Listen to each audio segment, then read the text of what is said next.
You're listening to Tracing the Roots of the Climate Crisis. Chapter 2. Capitalism.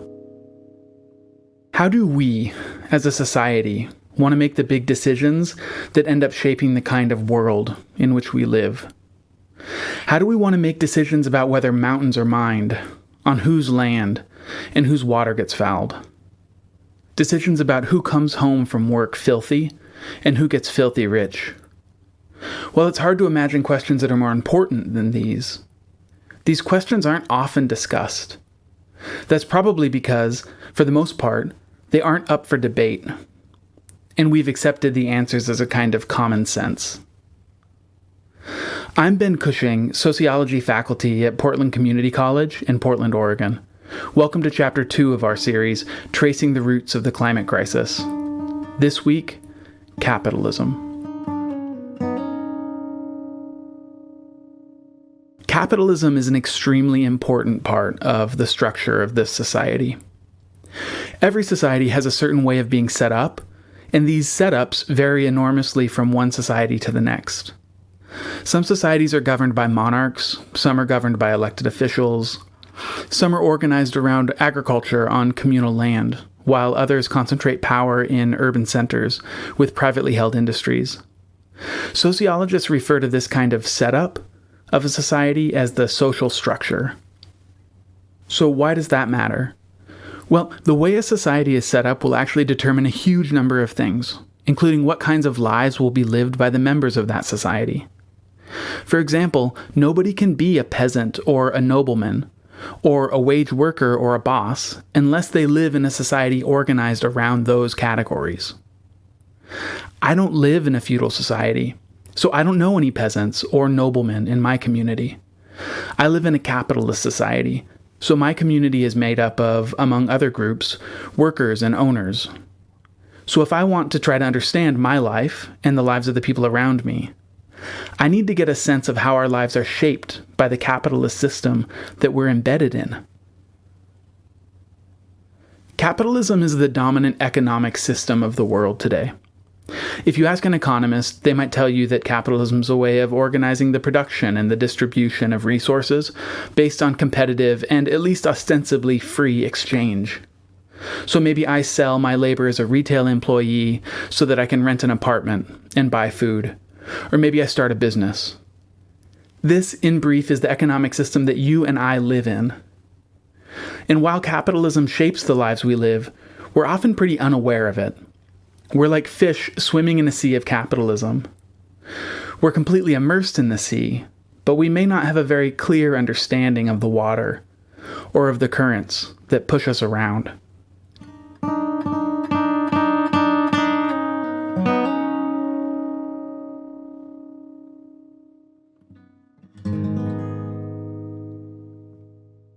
Many people who look upon capitalism fondly will point out that capitalism, and the profit motive that comes with it, has driven remarkable innovation. They'll also suggest that capitalism encourages individual liberty, since it tends to leave major decisions to private individuals and businesses rather than the government. There's certainly a good deal of truth to these claims. Yet, for over a century, various sociologists and many others have expressed deep concern about the effects of capitalism on society. What happens to a society when more and more of the relationships between people are reduced to cold, calculated business transactions? What happens when we redefine the value of nearly everything so that it can be reduced to a number of dollars and cents?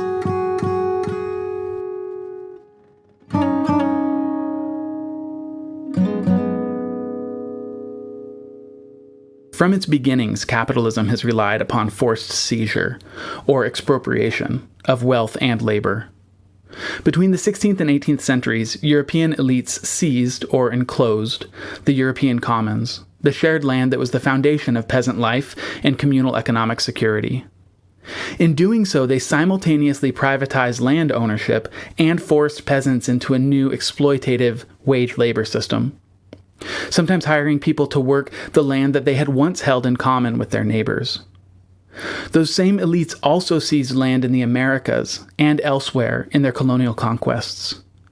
and they seized people, particularly in Africa, and forced them to work that land. This kind of naked expropriation is central to how capitalism has always worked. Today, capitalism looks very different. But while much has changed, much has also stayed the same. The power dynamics forged in the colonial era continue to shape where wealth and power are concentrated, who works for whom, and who reaps the benefits. We began with the question, how do we, as a society, want to make the big decisions that end up shaping the kind of world in which we live? Of course, there's no simple answer to a question that big. But if instead we asked, how do we currently make those decisions? A major part of the answer would have to be this. We make those decisions based on profit.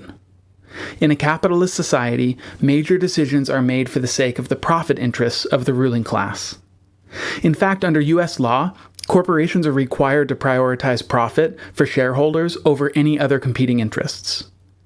Competing interests such as the health of the land, or the well-being of workers or communities. This argument that profit motivates a good deal of the decision-making that shapes our world is actually less controversial than it might appear. Many apologists for capitalism would actually agree. The economist Milton Friedman, for example, argued that the profit motive encourages innovation, which is good for everyone, and enables decision-making among private citizens without government interference, making us all more free. But as it happens, the freedom of powerful corporations to act according to their profit interests can sometimes conflict with the freedom and interests of others. Let me give you one example.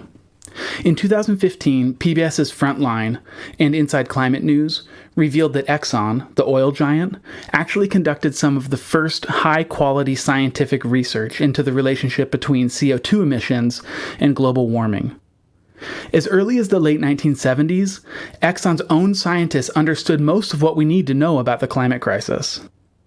That burning fossil fuels will raise global temperatures, leading to more powerful storms, the melting of the polar ice caps, sea level rise, drought and flash flooding, increasingly destructive wildfires, species extinction, the spread of infectious disease, crop failure, famine, and mass refugee crises. Knowing that this research could lead to increased public regulation and decreased profits, Exxon buried the research and instead invested in a decades-long PR campaign to cast doubt on climate science.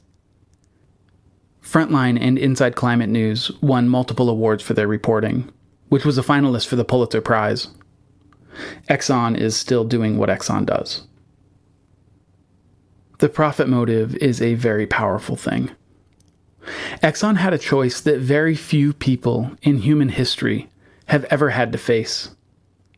They could choose with a pretty clear understanding of the implications of their choice, between the short-term profit interests of their corporation and the long-term survival of their civilization and innumerable species around the world. They chose profit.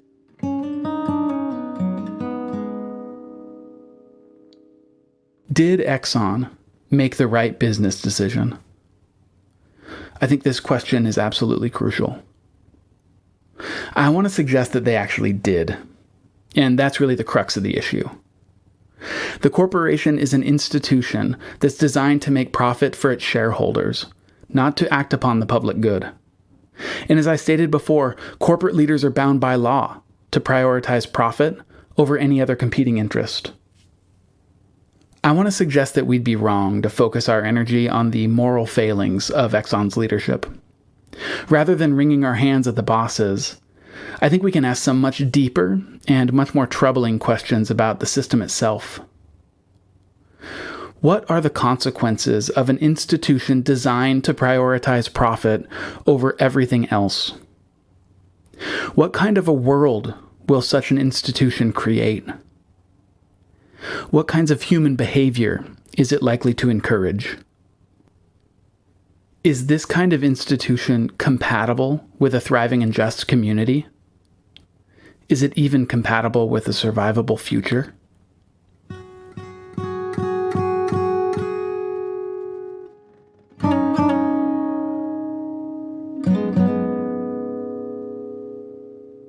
Since the 1980s, the dominant version of capitalism around the world has called for the deregulation of corporations and the transfer of public services to corporate hands.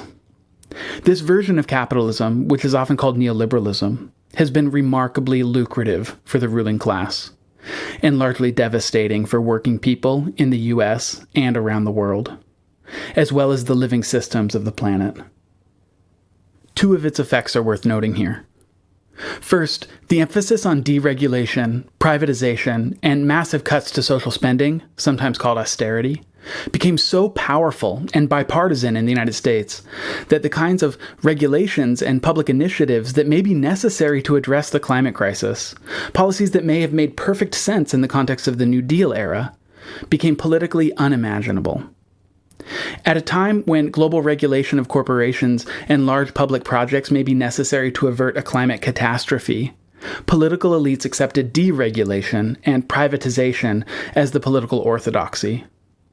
As Naomi Klein says in her book, This Changes Everything, it's really bad timing.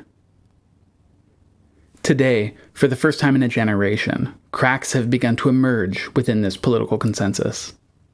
Whether it breaks and something approximating a Green New Deal becomes possible remains to be seen. Secondly, the culture of this particular version of capitalism undermines social solidarity and the democratic process. With its emphasis on individual self-interest above all else, and its contempt for any project based on cooperation for the common good, the neoliberal worldview undermines democracy itself. It undermines the very notion that we can make decisions together to shape our society in a way that we choose. As Wendy Brown argues in her new book, In the Ruins of Neoliberalism, this worldview ultimately leads to the rise of authoritarian movements around the world, from the US to Brazil to Turkey and beyond.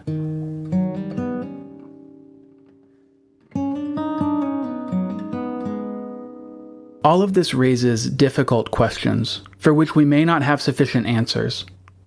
Is the climate crisis and the ecological crisis more broadly the predictable outcome of a certain economic order?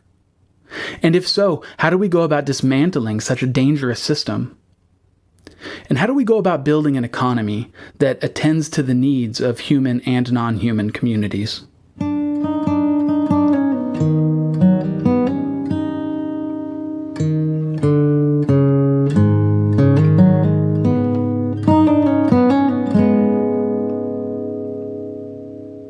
This has been Chapter 2 of Tracing the Roots of the Climate Crisis. I'm Ben Cushing. If you found this discussion helpful, check out the other chapters in this series, and please consider sharing it with a friend. In this chapter, we've explored the economic system. In our next chapter, we'll examine our belief system.